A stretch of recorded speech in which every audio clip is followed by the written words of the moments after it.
वालेकुम रहमतुल्लाहि वबरकातुहू। आप देख रहे हैं, इसका नाम है कासनी। इसको अरबी में हिंदबा बोलते हैं और फ़ारसी में कासनी बोलते हैं। इंग्लिश में इसका नाम है एंड्यू। तारुफ मशहूर चारा है, ये जानवरों को चारे के तौर पर डाला जाता है। इसके पत्ते जो है मिसल पालक के जैसे लंबे चौड़े होते हैं और खुरदुरा और फूल नीलगो होते हैं। इसके जो तुखम, पत्ते और जड़, यानी इसके जो पत्ते हैं और जड़ है और इसी तरह ये जो बीज दिख रहे हैं आप, ये बीज है इसके।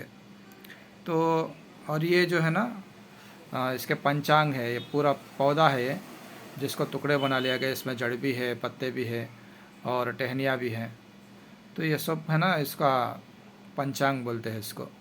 तो ये सिर्फ 100 ग्राम है। देख के सूख के घास के जैसा है ना, ज़्यादा क्वांटिटी हो गया है ये, तो इसीलिए है ना चारे के तौर पे भी इस्तेमाल होता है। तो मैं जो इस्तेमाल करता हूँ, इसके बीज और जड़ ही को इस्तेमाल करते हैं। जड़ को है ना शरबत बजूरी में इस्तेमाल करते हैं और ये जो बीज है ये है ना एक मुलयन में इस्तेमाल होते हैं। अगर किसी को फ्रेश कासनी चाहिए, इसके पत्ते वगैरह चाहिए, तो ये जो बीज है आप ज़मीन में इसको दबा देंगे तो ये 2-3 दिन में है ना उगना शुरू हो जाता है। तो जल्दी उगाव है ये, तो आप है ना इसको काट के इस्तेमाल कर ले सकते हैं। इसका जो जायका है थोड़ा सा कड़वा है, हल्का लाइट कड़वा है। इसका जो मिकदार खुराक है, क्वांटिटी कितना ले सकते हैं, पाव चम्मच से लेकर 1 चम्मच तक ले सकते हैं हमरा पानी। अगर इसका अरक इस्तेमाल करना है तो 5 तोला तक इस्तेमाल कर सकते हैं। एक तोले से लेकर 5 तोला तक इस्तेमाल कर सकते हैं। मिजाज इसका है ना तर सर्द है, ये भी ठंडे मिजाज की है। अफ़ाल व असरात में आसाबी उजलाती है। आसाबी मुहर्रिक यानी ये नर्वस सिस्टम को एक्टिव करती है, दिमाग को एक्टिव करती है और ग्लैंड्स को, हमारे जिगर को, लीवर को, ये सब है ना, ये सफाई करती है, उसकी तहलील करती है वहाँ पे। और उजलात के अंदर, मसल्स के अंदर ताकत पैदा करती है। इसका जो केमिकल एक्शन है बदन के अंदर, सफ़रा को है ना यह खून से निकाल देती है। ये जिगर में शदीद तहलील पैदा करके सफ़रे की पैदाइश को भी रोक देती है। क्योंकि यह बहुत ज़्यादा ठंडी है तो सफ़रा बनना भी रुक जाता है इससे, और जो बने हुआ सफ़रा है वो भी है ना बदन से निकाल देती है। इसके ख़वास जो है मुफ़त्ते सुदुद है और मुदरे बोल है, मुसक्किन हरारत व सफ़रा है और मुहल्लिल औरा में जिगर है।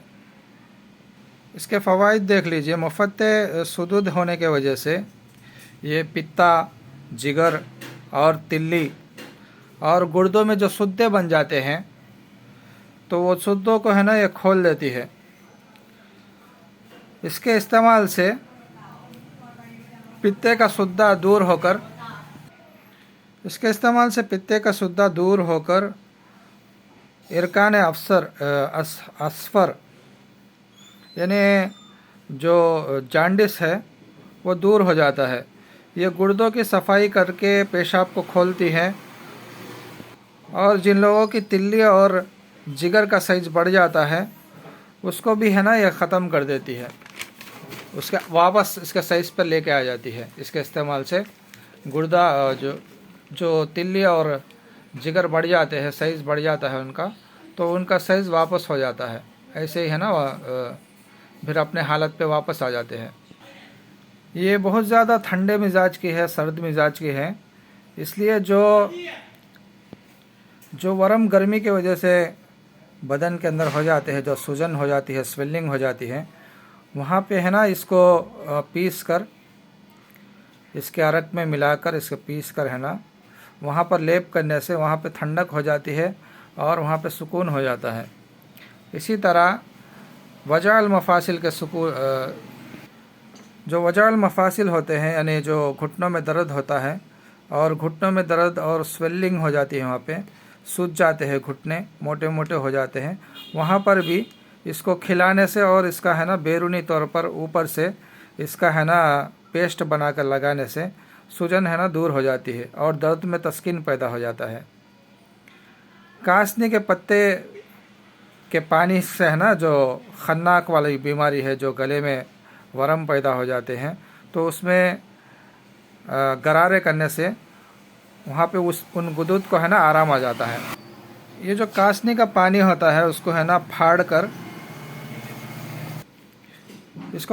कासनी के पानी को बाज़ अमराज में पिलाते हैं, तो उन अमराज में है ना ये फ़ायदा देती है। तो वो हुक्मा हजरात जानते हैं उसको फाड़ने का तरीक़ा। और ये शरबत बजूरी का है ना जुज़्व आज़म है, शरबत बजूरी में ये बतौर जुज़्व आज़म इस्तेमाल होता है। तो हमारे इस वीडियो को लाइक करें और दूसरों तक भी पहुंचाएं। हमारा नंबर है 8341750224। अस्सलाम वालेकुम।